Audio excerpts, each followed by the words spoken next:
bagaimana bisa terjadi umat ini mengadakan pesta tahun baru haram dan kufur. Saya ulangi kembali. Bagaimana umat ini bisa terperosok memperingati tahun baru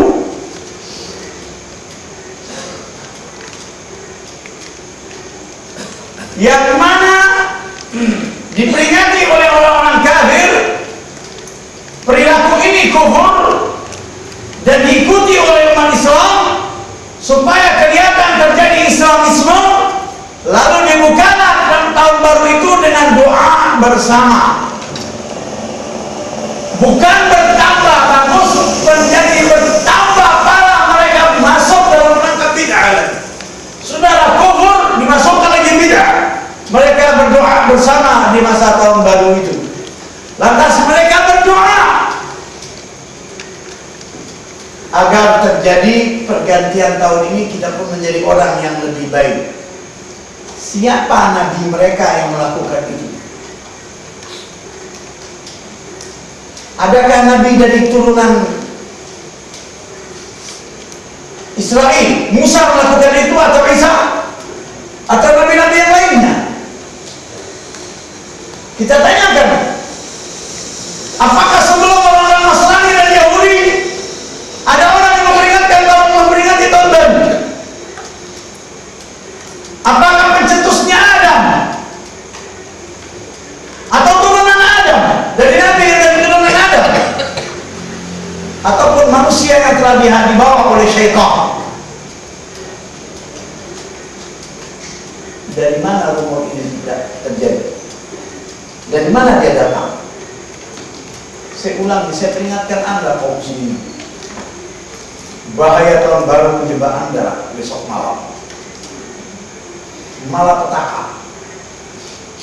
Di dalamnya terdapat sekian banyak kekufuran dan haram, maksiat, bid'ah. Di dalamnya ada tabdil dan islah. Yang pertama, israf dan tabdil adanya petasan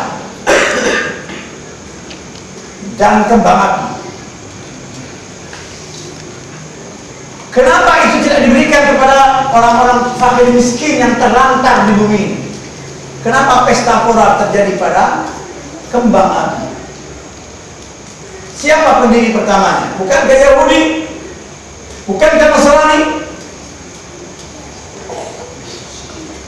Yang kedua, terjadinya ikhtilat ketika terjadinya tahun baru, yaitu berbaunya antara laki-laki dan perempuan, bercampur aduk. Apa bedanya tahun baru di Indonesia sama di Perancis atau Amerika dan Inggris? Ada perbedaan? Bolehkah kita menyamakan diri kita tasyabuh kepada orang kafir? Lalu terjadi apa tidak? Umat Islam membaurkan dirinya. Lalu dibikin surat undangan dipimpin oleh RT dan RW, lantas sampai saat presidennya.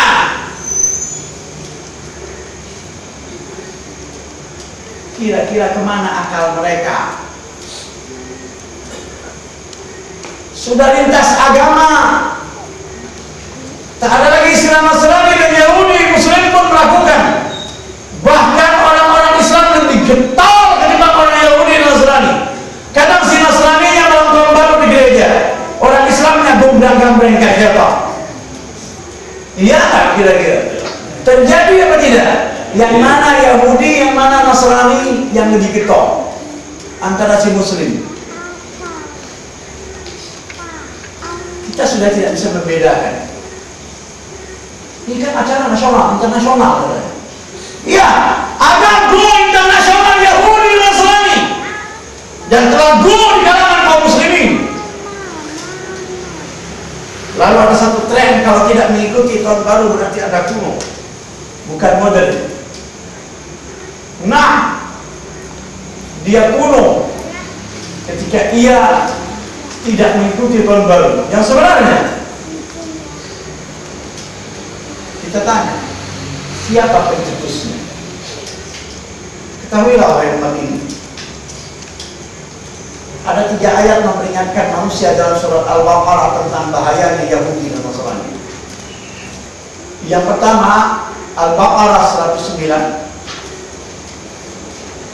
Yang kedua 120. Yang ketiga bunyi ayatnya. Baca 109.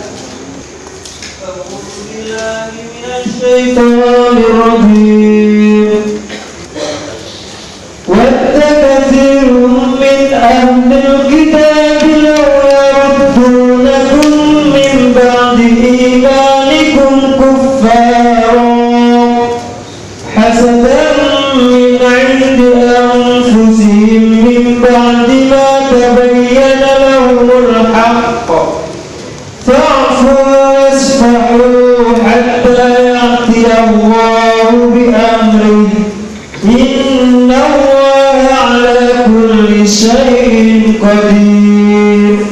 Kemudian Al-Baqarah 120.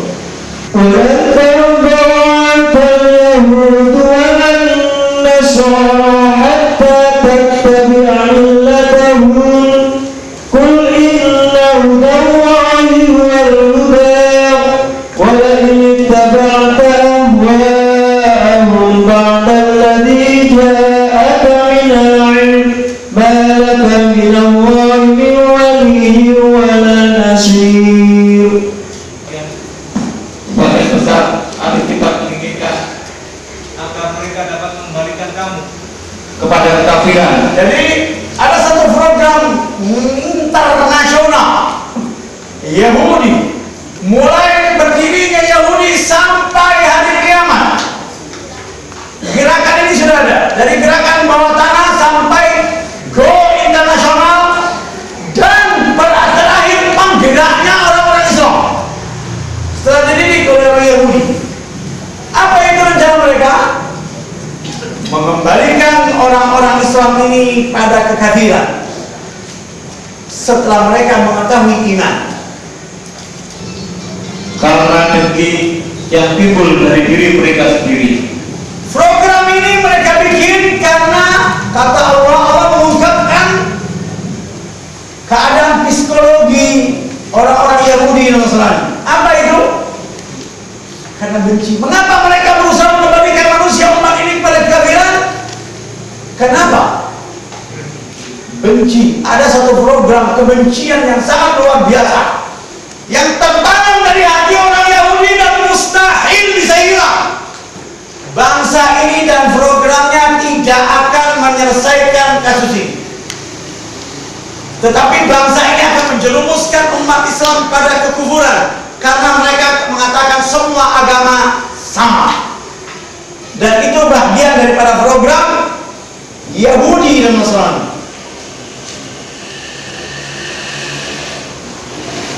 Baca ayat itu ulangi dari pertama. Sebagian besar ahli kitab menginginkan agar mereka dapat mengembalikan kamu kepada kekafiran setelah kamu beriman. Jadi kalian kaum muslimin harus kembali kepada kekafiran setelah kalian tadinya beriman benar. Banyak nggak tokoh-tokoh yang dulunya lulus, begitu dapat fulus dia pun belok? Ada nggak? Banyak. Waduh, kalau dikumpulkan kontainer nggak cukup isinya. Bahkan tidak dapat duit pun mereka mencari popularitas dalam hal itu. Iya apa tidak? Ya. Ini go internasional ini berbahaya, sangat bahaya. Go internasional itu go kekufuran. Kemudian karena dengki yang timbul dari diri mereka sendiri. jadi kedengkian itu timbul dari diri mereka, dari orang-orang Yahudi, dari hati orang-orang Yahudi dan Nasrani. Timbul sendiri. Kapan timbulnya itu? Setelah nyata bagi mereka kebenaran. Setelah dia tahu yang benar, orang Islam ini memang lurus agamanya, tapi kamu harus belok, ikut peserta kita ke dalam neraka bareng.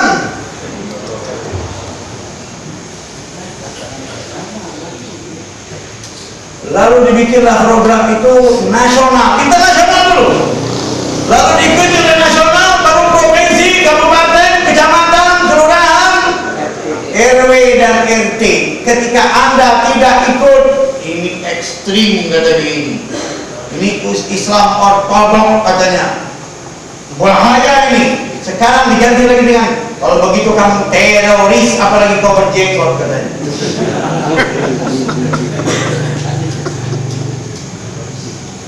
Ini kadang-kadang ya kita udah nggak ngerti yang mana yang gila, yang mana yang waras, yang mana si kafir, mana Islam, udah nggak ngerti. Cara berpakaiannya sama, cara berpikirnya sama. Kadang dia berdiri di atas mimbar, tapi cara berpikirnya Yahudi. Di atas mimbar loh, di masjid loh, berpeci, berserban, cara berpikirnya Yahudi. Apa tidak menakutkan ini? Terjadi tidak di Jakarta, tidak di kampung, di ujung gunung, puncak gunung, sama masjidnya, isinya sama. Sudah tidak ada perbedaan.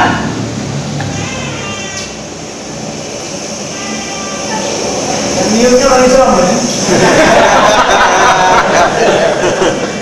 Orang Islam benar itu. Anda bayangkan?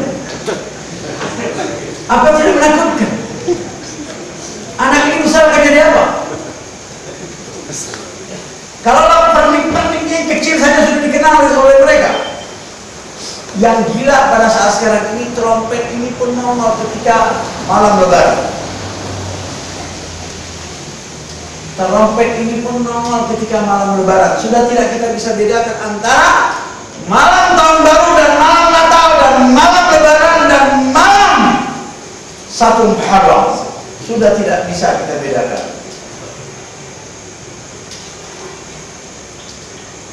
Go internasional atau tidak? Go kan? Yang membuat go internasional siapa? Pada kiai dan ulama dan pada tokoh masyarakat yang tidak berakidah.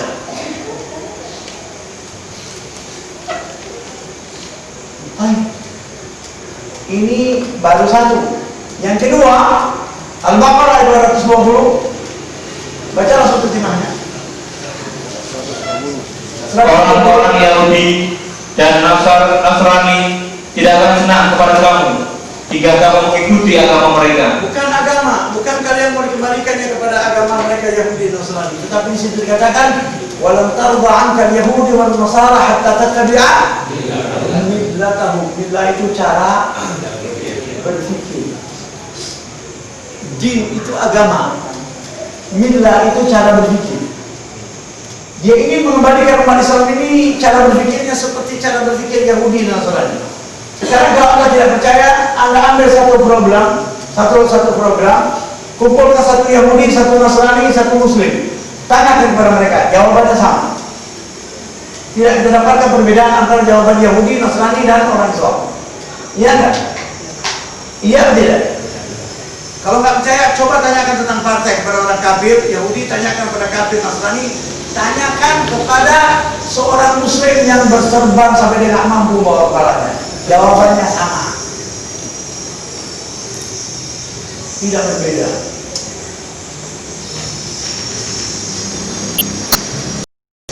Ini terkena milah Yahudi atau tidak? Terkena milah Nasrani atau tidak? Muslim atau bukan dia?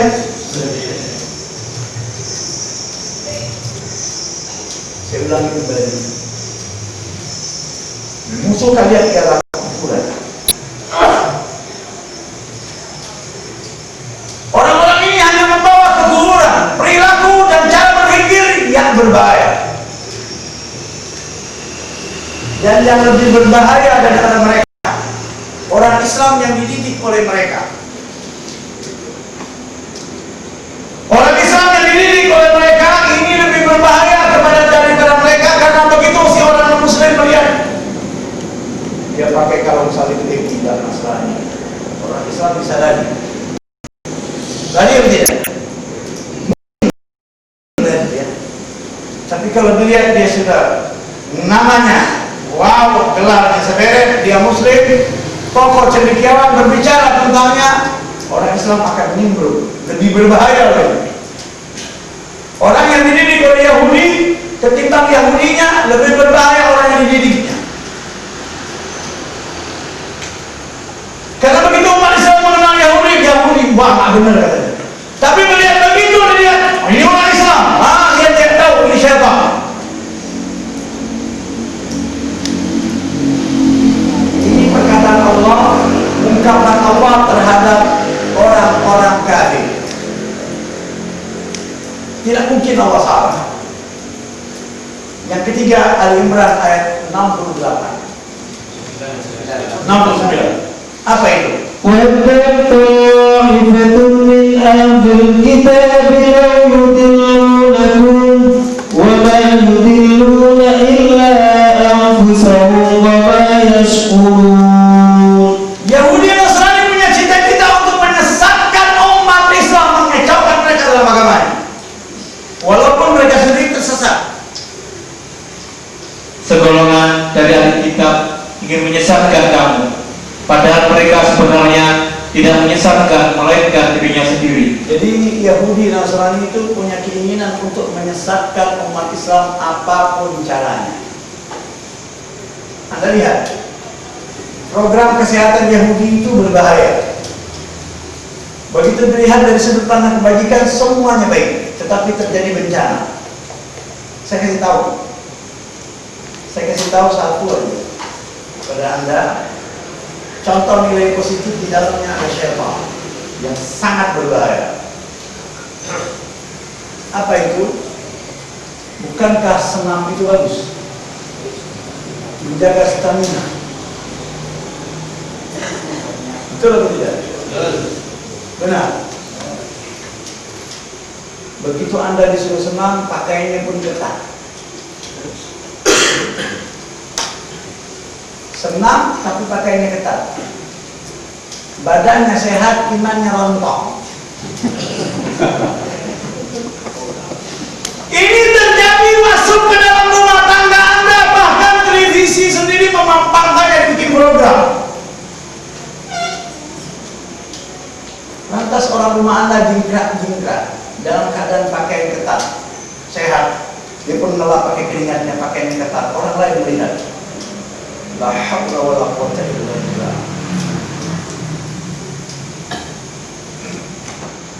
Saya ulang kembali. Yahudi ini makhluk Allah yang terlaknat, saudara-saudara. Tidak ada lagi biadab dari mereka ini.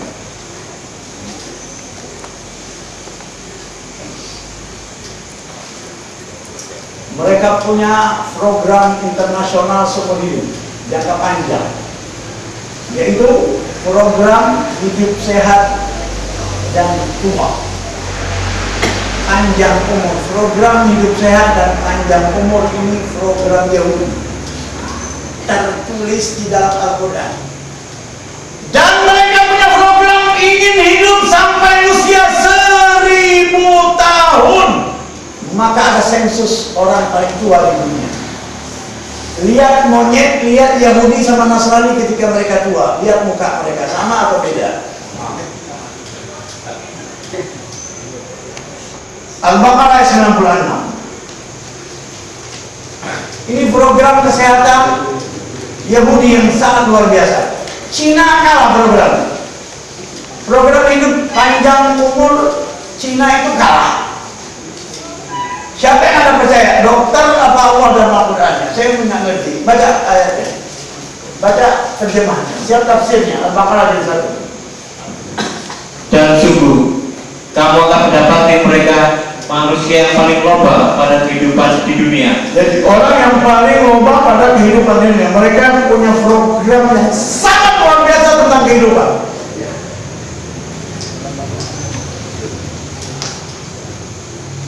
Lanjut. Bahkan lebih loba lagi daripada orang-orang musyrik. Lebih loba lagi daripada orang-orang musyrik. musyrik Cina, India, Persia, Iran dan sebagainya. Lebih daripada itu program Yahudi, lebih gila. Lanjut. Masing-masing mereka ingin akan diberi umur 1000 tahun. Jadi mereka berharap bukan lagi usia 80 atau 100, program 1000 tahun, bagaimana ceritanya. Maka terjadilah eksplorasi kesehatan pada saat sekarang ini. Dia bikin vitamin dari A sampai Z, bentuknya seperti itu. Manusia dipusingkan dengan bermacam-macam obat dan rezeki. Bekerja di sini. Umat Islam pun fokus dengan program kesehatan, lupa dia dengan program salatnya 5 waktu di masjid. Gila. Terjadi apa tidak? Digarapnya nggak kaum elit. Kaum elit digarap apa tidak? Bahkan kaum yang di bawah pun digarapnya. Sehingga petani dan tukang becak pun lupa salat 5 waktu. Jangankan petani tukang becak, orang nganggur pun lupa dengan salat 5 waktu. Siapa yang tidak dengar? Lanjut. Padahal umur panjang itu sekali-kali tidak akan menjauhkannya dari siksa. Kenapa si Yahudi Nasrani bikin program kesehatan itu sangat luar biasa? Sampai Singapura itu dia bikin wisata kesehatan. Kenapa? Dia tahu kalau dia mati, diremekin oleh bukan mati. Tahu dia bukan yang nggak tahu, Anda nggak tahu. Anda yang tidak yakin. Kalau dia yakin benar, kalau dia mati remek, maka cara menghindarnya hidup panjang, panjang umur. Anda kalau tidak percaya, Anda boleh buka dalam tafsir Ibnu Katsir keterangannya itu. Muhammad bin Ishaq meriwayatkan dari Ibnu Abbas radhiyallahu anhu. Allah Ta'ala berfirman kepada Nabi Muhammad sallallahu alaihi wasallam, katakanlah, jika negeri akhirat itu hanya untukmu pada sisi Allah, bukan untuk orang lain, maka ayat 90 berapa tadi? 96 ya? Ente 97 atau 95? Itu satu ayat ya? Oke, lanjut. Maka dambakanlah kematian jika kamu memang benar, yakni berdoalah supaya kematian menimpa salah satu kelompok, apakah itu Yahudi atau Islam yang dusta. Mereka menolak seruan Rasulullah Shallallahu Alaihi Wasallam, dan sekali-kali mereka tidak akan mendambakannya untuk selamanya lantaran apa yang telah mereka lakukan. Dan Allah Maha mengetahui siapa orang-orang yang zalim. Maksudnya Allah mengetahui pengetahuan mereka ihwal akhirat dan kekafiran mereka terhadapnya. Seandainya mereka mendapatkan kematian, tak kala Nabi Shallallahu Alaihi Wasallam menyerukannya, niscaya tidak akan tersisa seorang Yahudi pun di muka bumi ini melainkan dia mati. Ibnu Jarir meriwayatkan dari Ibnu Abbas bahwa Nabi bersabda, seandainya kaum Yahudi mendapatkan kematian, niscaya mereka akan mati dan mereka benar-benar akan melihat tempatnya di neraka. Seandainya orang-orang yang bermubahalah keluar, niscaya mereka akan kembali. Jadi Yahudi dan Nasrani ini pernah ditantang oleh Rasulullah. Bukan seperti Islam di Indonesia semua sama, ditantang oleh Rasulullah. Ayo kita bersumpah, bermubahalah, berani nggak kamu? Siapa yang benar di antara agama ini, Yahudi, Nasrani atau Islam? Diajak bersumpah. Dan sumpahnya itu buntutnya mati. Lantas di Indonesia dirubah sumpah pocong. Sumpah pocong itu haram. Haram. Itu budaya. Yang benar sumpah itu namanya mubahalah di dalam Al-Imran ayat 60. Qul ta'alu nad'u abna'ana wa abna'akum wa nisa'ana wa nisa'akum wa anfusana wa anfusakum thumma nabtahil. Namanya mubahalah kata Allah. Thumma nabtahil fanaj'al la'natallahi 'alal kadhibin. Ini diajak mengatakan semua agama sama. Apa nggak kebelingan orang kita ini? Baca. 60. Surat 3 ayat 60. Terjemahan 61. Terjemahan. Siapa yang membantahmu tentang kisah-kisah sesudah datang ilmu yang meyakinkan kamu, maka katakanlah kepadanya, marilah kita memanggil anak-anak kami dan anak-anak kamu, istri-istri kami dan istri-istri kamu, diri kami dan diri kamu. Jadi cara bermubahalah itu masing-masing orang membawa anak dan istrinya. Bukan sumpah pocong, sama. Coba datang di saya orang yang sumpah pocong itu. Suruh kiainya minggir, saya ajarkan dia bermubahalah. Saya perlihatkan pada kiai ini salah satu bisa mati, bukan jadi pocong. Dan tidak perlu dibungkus pakai kain putih. Itu beda. Saya perlihatkan kepada mereka bagaimana membahalah itu.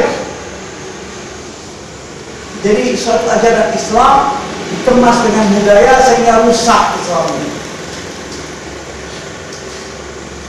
Jadi datang ke masjid, misalnya orang dua ini berperkara, si A sama si B berperkara, si A mengatakan A tentang si B dan si B ini mengatakan dia tidak berbuat seperti itu. Pusing bermubahalah. Si A bawa anak, si B bawa anak, si A bawa istri, si B bawa istri, si A yang datang dan si B datang. Jadi berhubung dulu. Setelah berhubung, di bawah di depannya ada Al-Quran, dijelaskan dulu tentang mubahalah ini apa akibatnya dan apa yang dimubahalakan yang bersumpah. Dan isi daripada mubahalah itu nuntutnya dia harus berkata, laknat Allah. Thumma nabtahil fanaj'al, dan kita menjadikan laknat Allah di atas salah seorang di antara kami yang berdusta. Minta agar Allah melaknatnya. Canggih nggak? Coba sumpah pocong pada itu. Kiai ini takut di luar itu. Tafsir siapnya. Kemudian marilah kita bermubahalah. Bermubahalah yang bersumpah. Itu di masjid dibukakan Al-Quran, dia memegang Al-Quran dan bersumpah, saya tidak mengatakan seperti ini. Dan yang satu mengatakan saya menyatakan seperti itu, dia mengatakan seperti itu, bersumpah. Lalu mengatakan, dan semoga laknat Allah ditimpakan kepada salah seorang di antara kita yang berdusta, yang akan merasakan dia, anaknya dan istrinya. Tapi kalau nggak punya nyali, langsung kabur yang berdusta ini. Nabi pernah menentang orang Nasrani dan Yahudi bermubahalah. Mati loh kamu katanya. Dan Yahudi itu tahu kalau mubahalah itu ujungnya mati, tahu. Tapi lebih dekat orang kita ini kalau ada yang mubahalah, ayo mubahalah, semua agama sama. Yahudi nggak berani. Yahudi itu tahu kalau mengikuti berbahaya, nggak berani bermubahalah. Kronologis dia baca. Hal ini senada dengan firman Allah Ta'ala. Katakanlah, hai orang-orang yang menganut agama Yahudi, jika kamu mengakui bahwa sesungguhnya kamu saja kekasih Allah, bukan orang lain, maka dambakanlah kematianmu. Jika kamu memang benar, mereka tidak akan mengharapkan kematian itu selama-lamanya, disebabkan kejahatan yang telah mereka perbuat dengan tangan mereka. Dan Allah Maha mengetahui akan orang-orang yang zalim. Katakanlah, sesungguhnya kematian yang kamu lari darinya, maka sesungguhnya kematian itu akan menemui kamu. Kemudian kamu akan dikembalikan kepada Allah yang mengetahui yang gaib dan yang nyata. Lalu dia diberitakan kepada apa yang telah kamu kerjakan. Tak kalah kaum Yahudi, semoga laknat Allah atas mereka. Jadi sunnah melaknat Yahudi itu ya. Ya, tapi kita kan tidak dikatakan sama. Subhanallah. Lanjut.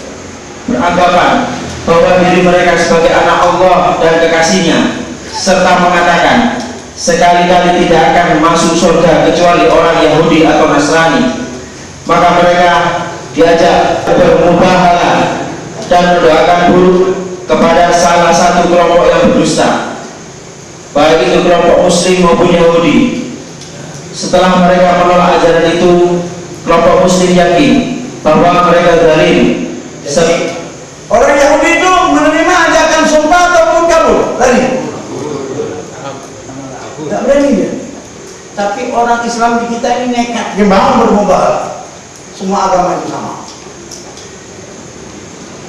Yahudinya, Nasraninya kabur, nggak berani. Lanjut. Sebab jika kaum Yahudi merasa pasti dengan pengakuannya, niscaya mereka menjadi kelompok yang paling dahulu tampil melakukan mubahalah. Tak kala mereka tidak mau, maka diyakinilah kebohongan mereka. Kejadian itu sama dengan kejadian sewaktu Nabi Shallallahu Alaihi Wasallam mengajak utusan kaum Nasrani Najran untuk bermubahalah. Jadi Rasulullah SAW pernah ngajak kaum Nasrani untuk mengatakan siapa yang benar, siapa yang salah dalam dua agama ini. Di Indonesia terbalik, sama kita katanya. Ini nabinya syaitan atau iblis?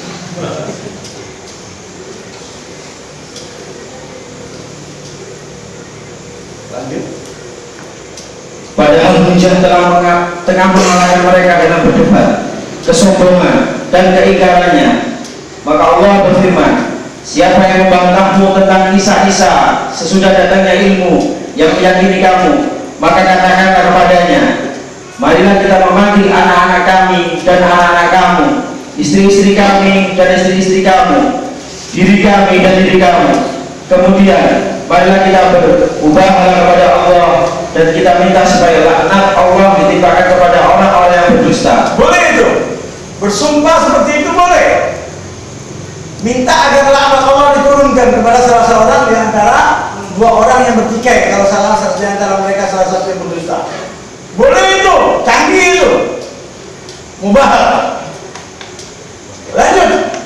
Setelah kaum Nasrani mendengar ajakan itu, maka sebagian orang berkata kepada yang lain, demi Allah, jika kamu bermubahalah dengan Nabi ini, niscaya kamu akan musnah dalam sekejap. Nasrani pun takut, yang berani orang Indonesia. Semua agama, subhanallah. Kita nggak ngerti yang mana Yahudi dan mana Nasrani lebih buruk ketimbang orang Islam kita yang tidak memiliki din dan aqidah. Semoga Allah menyelamatkan kita dan anak-anak kita dan keluarga kita daripada kekufuran dan kesesatan menemui kita pada ini. Cukup sekian, subhanallah wa bihamdihi wa asyhadu an la ilaha illa anta astaghfiruka wa atubu ilaik. Wassallallahu ala sayyidina Muhammadin wa ala alihi wasallam. Subhanallah rabbil izzati amma yasifun wa salamun ala mursalin walhamdulillahi rabbil alamin. Saya jelaskan kepada Anda, boleh bermubahalah. Jadi kalau Anda bertikai dengan seseorang, Anda yakin Anda tidak seperti itu dan dia menuduh Anda seperti itu, tantang dia bermubahalah. Dan saya akan menuntut Anda mubahalah. Bagaimana Muhammad SAW bermubahalah? Dan akan saya ceritakan mubahalahnya nanti. Mati, Kalau dia tidak mati, kehidupannya akan rusak. Sampai mati dia akan menolong. Dan itu pernah dilakukan oleh Rasulullah. Dan Nasrani di saat itu ketakutan. Baik, ada yang mau bertanya? Saya kasih 3 orang atau lebih, karena waktu sudah jam 10 kurang sekian menit. Foto. Ada nggak? Ada nggak? Ada. Nah, silakan. Bagaimana cara menghadapi tahun baru menurut Islam yang benar? Bagaimana adanya tahun baru menurut Islam? Tahun baru ini tahun baru Islam atau tahun baru orang kafir? Tahun baru 1 Januari ini, Desember akhir, ini tahun baru orang Islam atau orang kafir? Kafir. Tidur Pak. Kalau dia mau ikut, kita berpuasa, kita salat, silakan saja.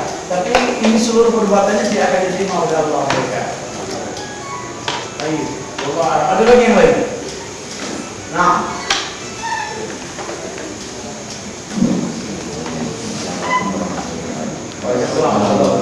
dijelaskan mengenai hadis penyembah. Jadi masalah saya pernah berbicara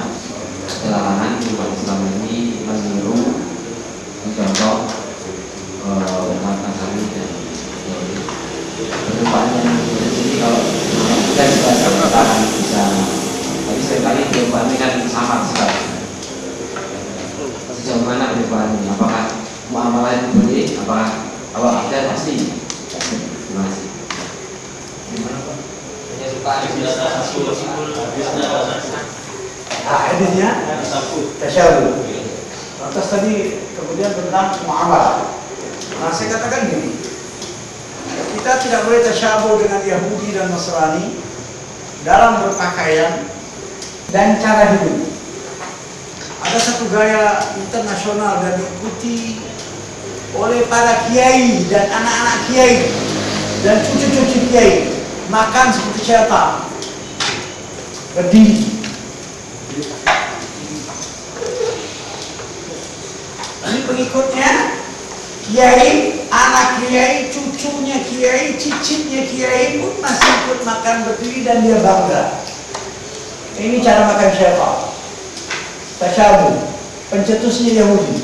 Undangan tanpa kursi, tapi ada pelaksanaan tanpa kursi. Logikanya menghemat tempat. Masuk akal nggak? Masuk akal ya? Secara ekonomi, tapi Anda digiring di syaitan. Boleh nggak boleh nggak berbisnis dengan Yahudi? Boleh. Bukan tidak boleh berbisnis dengan Yahudi, Nasrani, boleh berbisnis dengannya. Bekerja dengannya tidak boleh.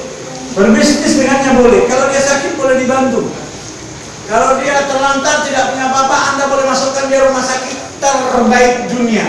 Walaupun satu hari biayanya $1 juta, Anda boleh biayai dia. Sampai Anda menghabiskan 700.000 triliun dolar boleh. Kemudian kalau dia tidak makan, Anda boleh bantu dengan apa saja. Kemudian Anda tidak boleh mengambil sehelai daun salam yang ada di rumahnya kalau Anda tetangga dia. Kalau dia kelaparan, wajib Anda bantu. Kalau dia mati, Anda boleh ngantar dia ke kuburan, tapi tidak boleh mendoakannya. Dan Anda tidak boleh mencaci maki sesembahannya. Tapi waktu ada perang, ambillah pedang, sabet dulu dia pertama. Sadis gak Pak? Kok buntutnya sadis? Jadi saya katakan baik itu pada proporsinya, bukan pakai selera. Jelas Pak? Dalam keadaan damai, bantulah dia. Berilah dia uang. Rumah pun Anda mau kasih dia 15 biji, boleh. Halal untuk orang kafir. Tapi mendoakan dia nggak boleh Pak. Mengucapkan assalamualaikum nggak boleh, haram. Ketika dia memberi salam assalamualaikum tidak boleh dijawab waalaikumsalam, haram. Menulis surat kepadanya tidak boleh, pakai assalamualaikum, haram. Mengucapkan selamat Natal kepadanya tidak boleh. Kalau dia datang bulan Ramadan pakai SMS Anda selamat memulai ibadah puasa atau minal aidin wal faizin taqabbalallahu minna wa minkum kullu amin wa antum bikhair, tambah lagi maaf lahir batin, selamat dunia akhirat, tidak boleh Anda balas selamat Natal. Teman akrab ini Pak, ketika jadi peperangan bunuh dulu dia. Tapi dalam perdamaian kayak begini nggak boleh diganggu, nggak boleh tempeleng. Ketika bisnis nggak boleh makan uang dia 1 perak, tidak boleh Anda berkata Cina kan nggak apa-apa, nggak boleh, haram. Jelas Pak? Nah, jadi ini yang dimaksud dengan tasawuf tadi itu kan di hadisnya disebutkan barang siapa yang menyerupai suatu kaum, dia termasuk kelompok kaum tadi. Tadi menyerupai itu kan kita lihat cirinya. Menyerupai itu kan lihat cirinya, seperti ada hidup tertentu yang ini seperti orang Yahudi. Pertanyaannya adalah demikian. Kalau dulu zaman Rasul ada kemungkinan itu ciri Yahudi. Nah, sekarang itu Yahudi berubah, cirinya nggak seperti itu. Bagaimana kita bisa mengantisipasi bahwa ini adalah Yahudi? Ya. Oke, contoh sederhana banget Pak. Bagaimana kalau ada orang Yahudi berjenggot? Ya Pak, kita harus syukur dong? Enggak deh.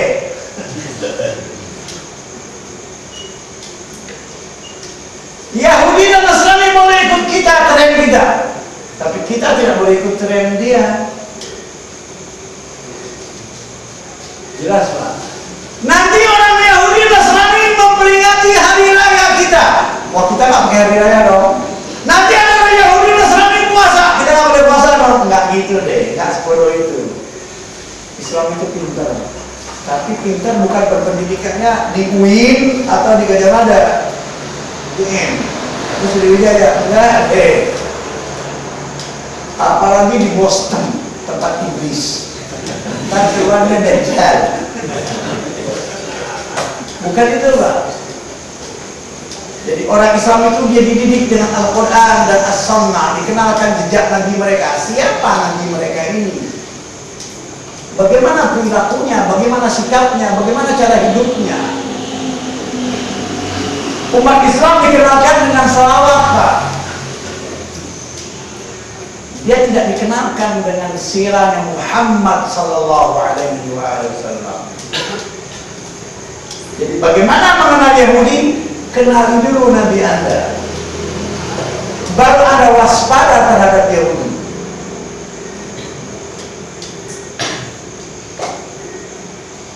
Tak ada seorang Nabi pun melainkan dia berjenggot. Tak ada seorang Nabi pun melainkan dia berpakai jubah. Tak ada seorang Nabi pun melainkan rambutnya gondrong. Tapi sampai di sini, Pak, tidak sampai ke bawah. Orang Nasrani gondrong, rambutnya lurus. Para Nabi gondrong, rambutnya dibelah. Jadi kalau berbicara tentang syubhat, ada kitab namanya Kashfus Syubhat, 128 budaya jahiliyah. Tapi Bapak nanti dikatakan teroris. Ciri teroris kan berjenggot, celana gantung. Jadi saya ulangi kembali. Kita orang Islam ini, kita harus menggigit sunnah Nabi kita dan Quran itu, dan berpegang teguh para sahabat radhiyallahu ta'ala anhum sampai tetes darah terakhir mati di bawah.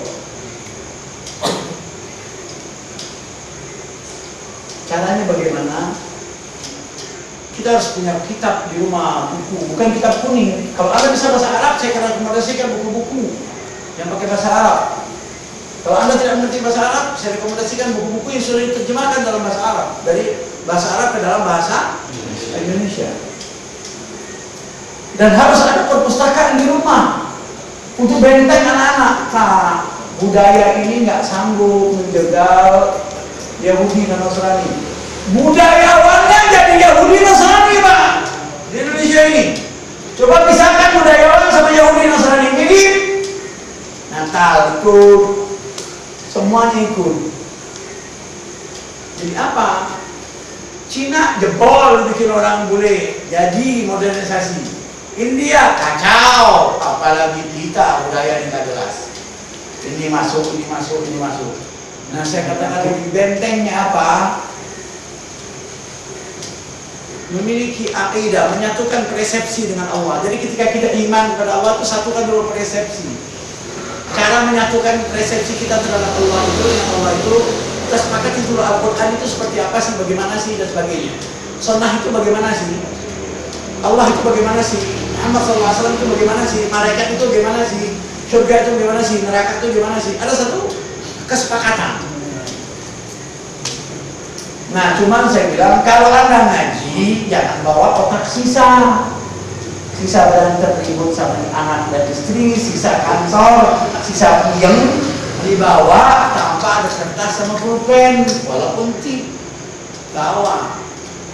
Karena kita tidak akan mampu rekam. 1,5 jam yang saya kaji ini 5% untung, jangan 10%. Nah, saya ulangi kembali.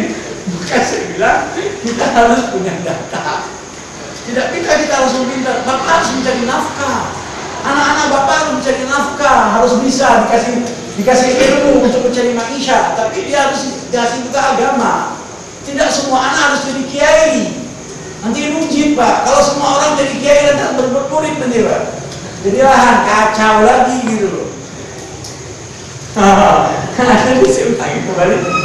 Kita ini Islam rasional. Di mana rasionalitas? Di mana kita emosional? Kita kan juga punya harus ikatan emosional dengan Allah itu, dengan Nabi itu, dengan Islam. Harus kan, Pak? Tanpa punya ikatan emosional, bagaimana kita ekspresi keimanan? Yahudi dan Nasrani telah membuat ekspresi keimanan itu dengan hak azali, haknya untuk mengungkapkan kekufuran, kebencian, kefasikan, telanjang sebagai anak dia, kan?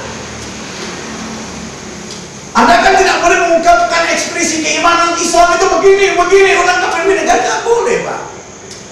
Jadi hak asasi itu ekspresi kafiran. Jelas Pak ya? Jelas Pak ya? Semoga Allah berkaya. Oke. Saya kira cukup sekian. Selamat.